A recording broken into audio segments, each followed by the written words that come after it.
So today what we're going to do is we're going to talk about substitution. So what you did last week is you solved systems of equations by graphing. Okay? Graphing is kind of tedious, takes up a lot of time, and then the question is what happens if the intersection doesn't lie exactly on a point? And so what we do is we have two algebraic ways to solve systems of equations. We have substitution, which is what we're going to look at today, and elimination, which is what we're going to look at either tomorrow or Wednesday. Okay, so first of all, we're going to learn how to solve a system of equations by substitution. And this is taken from your book. These are the steps we're going to follow. And so the first step is, it says, when necessary, solve at least one equation for one variable. And you'll see that. And then it says, substitute the resulting expression from step 1 into the other equation to replace the variable. Then solve the equation. And then step 3, substitute the value from step 2 into either equation and solve for the other variable. Write the solution as an ordered pair. So basically what's going to happen is we're going to get the exact same answers you got last week, except for we're going to get them without graphing.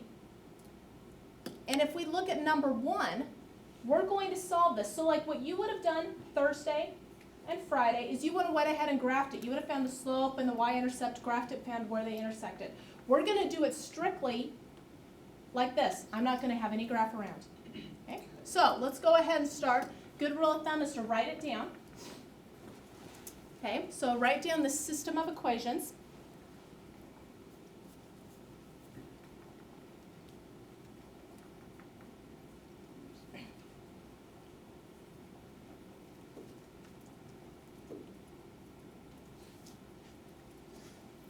So the first step in substitution is to solve one equation for one variable. We already have that, okay? Because the first equation is solved for what? Y. What is the root word of substitution?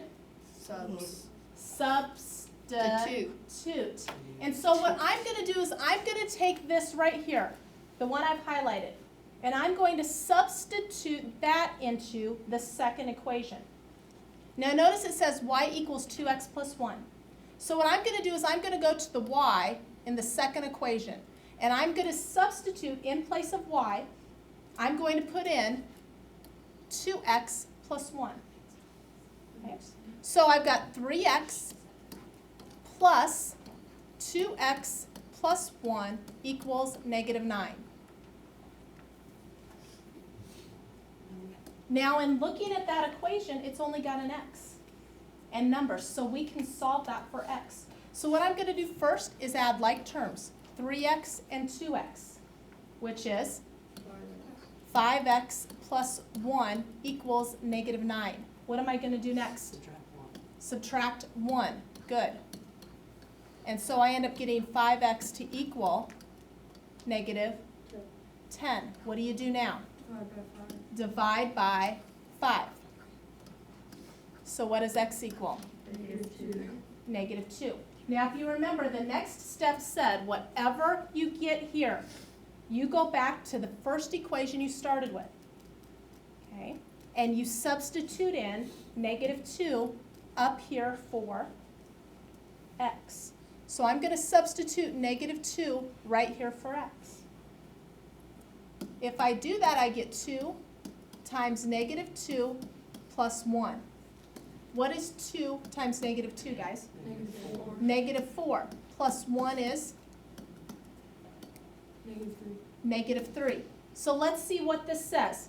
X is negative 2. Y is what? Negative 3. Negative 3. So my solution is negative 2, negative 3. That's a lot faster than So what that means is if I were to graph those two lines, like you did on Thursday and Friday, they would intersect at the point negative 2, negative 3. All right? So that was our warm-up one. Let's look at another one here. It's a warm-up. Y equals 4x minus 6.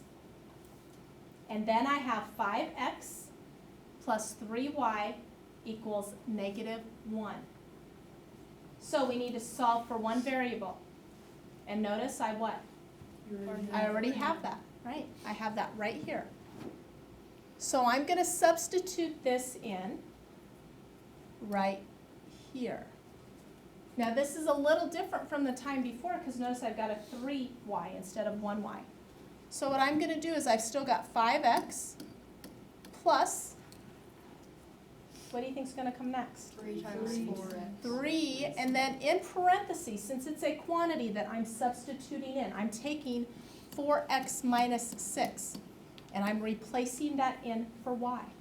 That's going to equal -1. Now, are there any questions as to what happened here in the purple step?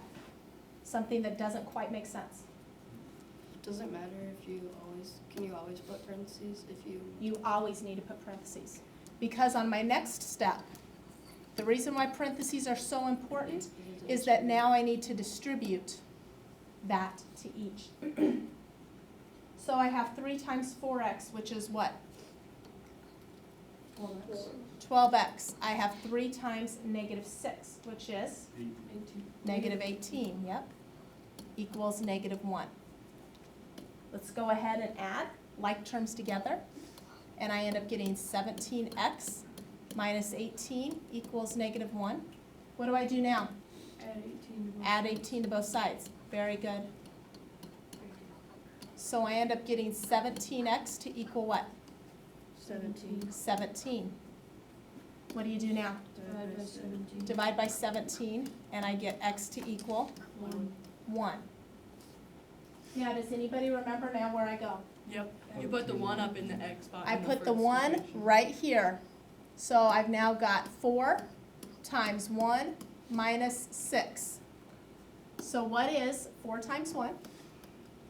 4, So I take 4 minus 6, which is -2, -2. So now I have an ordered pair.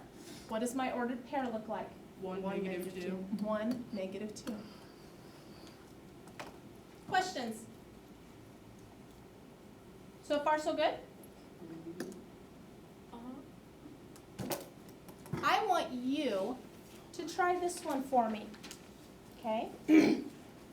2x plus 5y equals -1, y equals 3x plus 10. So I want you to go through and try and work this.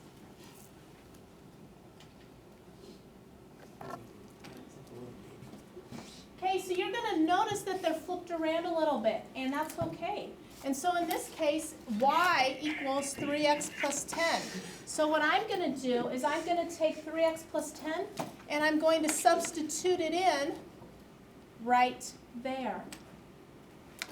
So what ends up happening is you get 2x plus 5 times 3x plus 10, and that will equal -1. Don't forget the right side. So next step is going to be to go ahead and distribute your 5. So I end up getting 2x plus 15x plus 50 equals -1. Next step, we add like terms together. So I end up getting 17x plus 50 equals -1. Next step is to do what? Subtract 50. Subtract 50. So I end up getting 17x to equal -51. Divide by 17. And so x equals -3. Now, what I do is I go back to the one I substituted in right here. And so I'm going to plug in -3 for that. So what is 3 times -3? -9. And I'm going to go ahead and add 10. And what do I get? 1. 1. So my ordered pair, what is x going to be? -3. -3, +1. Now, if things aren't clicking, that's okay. It's going to take a little bit of time. We're actually going to have a worksheet on it tomorrow, too. Yes. So, let's go ahead and look at this one.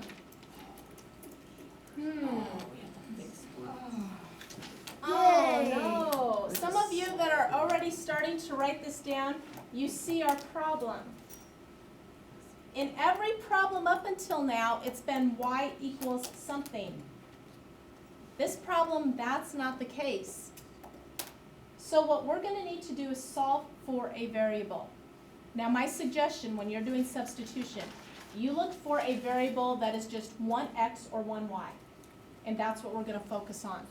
So here, I notice I've got one x right here. So that's what I'm going to solve for. So in order to solve for x and get it all by itself, because notice this is the problem, x plus 2y equals 6.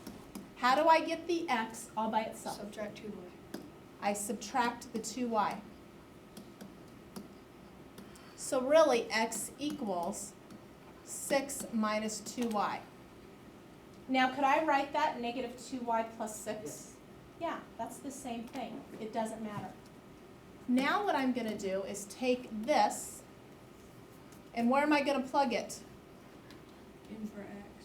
In for x in this equation. So let's go over there and try that. So I've got 3 times parentheses what? 6 minus 2. Negative 2. 6 minus 2. 6 minus 2y minus 4y equals 28. What do you do now? Distribute. Distribute.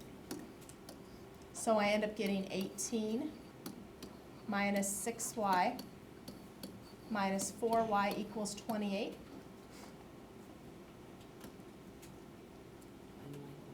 Like terms. What does this give me? Negative 10y. Notice I've still got my 18 in the mix there. Can you do 18 minus 10? Yep, you could do 18 minus 10y, doesn't matter. Same thing. What do you do now? Subtract 18. Subtract 18. So I end up with negative 10y equals 10. No, not 10. Divide by negative 10, and you get y to equal what? Negative 1. Negative 1. So now what I'm going to do is I'm going to take negative 1. Where am I going to plug it? Y in the first. For y. Y in the first problem. Into the pink. Look at in the pink right here. I'm going to plug negative 1. So I get 6 minus 2 times negative 1. So I need to think about that because this can kind of be hard with two negatives. Negative 2 and negative 1. Third, 1, What's negative 2 times negative 1? 2. 2. Positive 2. So what value do you get? 8. 8. So now let's be real careful how we answer. Ordered pairs, remember, are x, y. What's my solution here going to be? Negative 8. Negative 1. 8, negative 1. Remember, x first, y next. Okay, this is what I want you to do on this problem, strictly. All I want you to do is solve for a variable.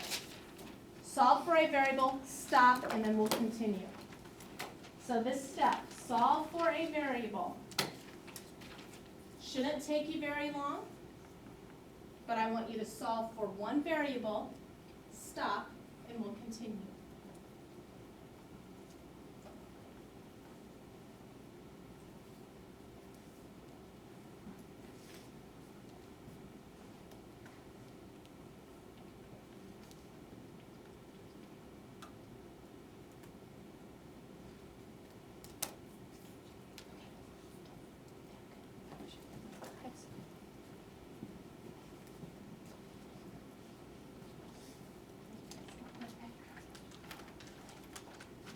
Good.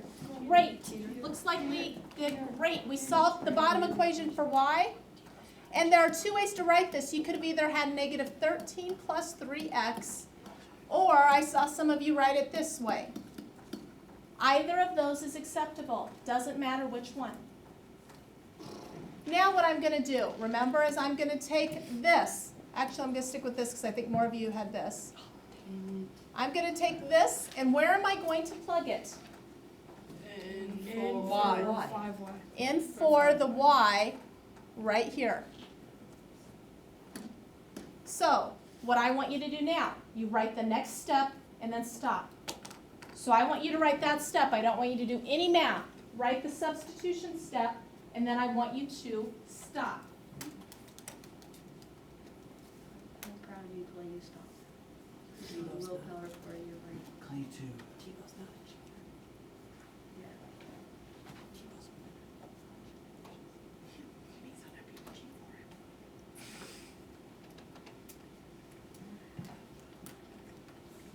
What did they call you? Yeah.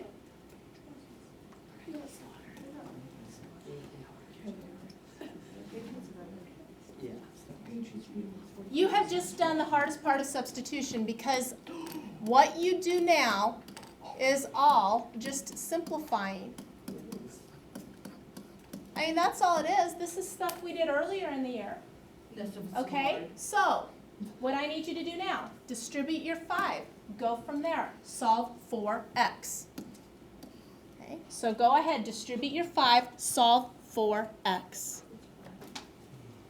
Okay, so when I went around and looked, this is what a lot of you had for your final step. 19x equals 76.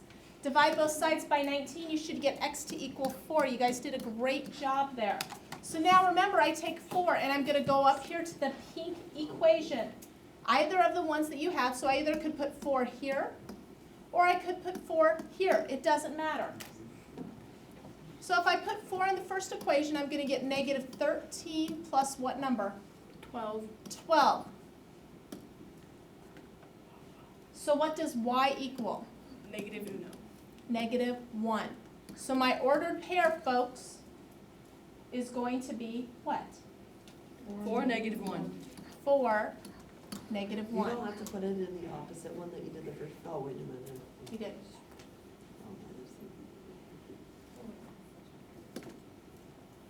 Alrighty, here you go. Yes. When does the assignment come? Lots and lots and And lots 2 more of slides. practice. One more slide. So here we go, y equals 2x minus 4, and then negative 6x plus 3y equals negative 12. Okay, I need you to go ahead and work on this one. I'm guessing it's infinitely many. I'm guessing it's no solution. No solution, guys. No, 0. Let's talk it I'm over. guessing it's time to be quiet. Getting some weird looks. I'm gonna go through and kind of Dear work me. out and see what I get. I got it. Okay, Clay. I got it. Okay, so you can kind of see if your steps match mine. That's where it's done. Somewhere. Actually, yeah, so far so good.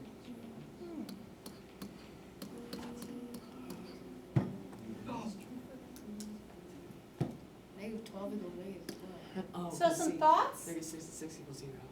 No? Yes. It would just be 0, 0, and wouldn't that just be like on the. It'd be 1. It'd be 0, 0, because Wait, it'd be 1. Yeah, Let's just think add back. 1 Let's equals think 1. back to the start of the year. It'd be Is 1. this a true statement? That's all real Yes. numbers. Yes. Yeah, it's all Okay. Now, let's think about what that means in the context to what we've learned. When we had this happen earlier in the year, you answered all real numbers. But let's think back to Thursday and Friday. Infinitely many. Infinitely many. So remember, Thursday and Friday we answered infinitely many. So if you have a true statement like this, that is true all the time,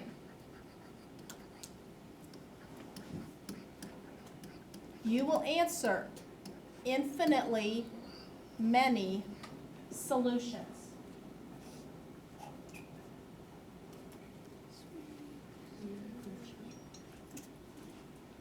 So now let's look at another one.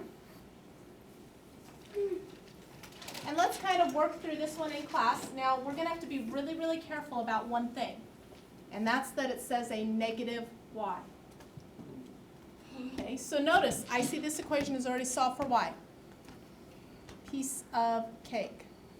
So I don't have to do any work there. So I'm going to take that, and I'm going to plug it in for this. So I end up getting 2x minus And this is where the mistake gets made. Notice how it says to subtract y. Y is a quantity now, so make sure you put it in parentheses. Now what happens when I have a negative outside of parentheses? What do I need to do? Turn both into negative. Turn both of them into negative. So I'm going to change this one and this one. So let's go ahead and look at this. I have 2x plus negative 2x, which is what, guys? 0. 0. What am I left with? 3 equals 8. Does 3 equal 8? No. Does it ever equal 8? No. Never. So what's my answer going to be? 0 solutions. 0 solutions, or you could put no solution if you wanted. Put the sign. Or the circle with the thing. Or you could put the circle with the line through it if you would like that and not want to write out the words. So That's what I either did. that or that. Either way, I can't spell. Either way. So now you're going to have one solution, no solution, or infinitely many. So here you go. Page 347, 8 through 24. Now a little bit about 8 through 24. Okay, I know it's a lot of problems, but we've got to get a good foundation on substitution. Okay, so 8 through 24. What we did.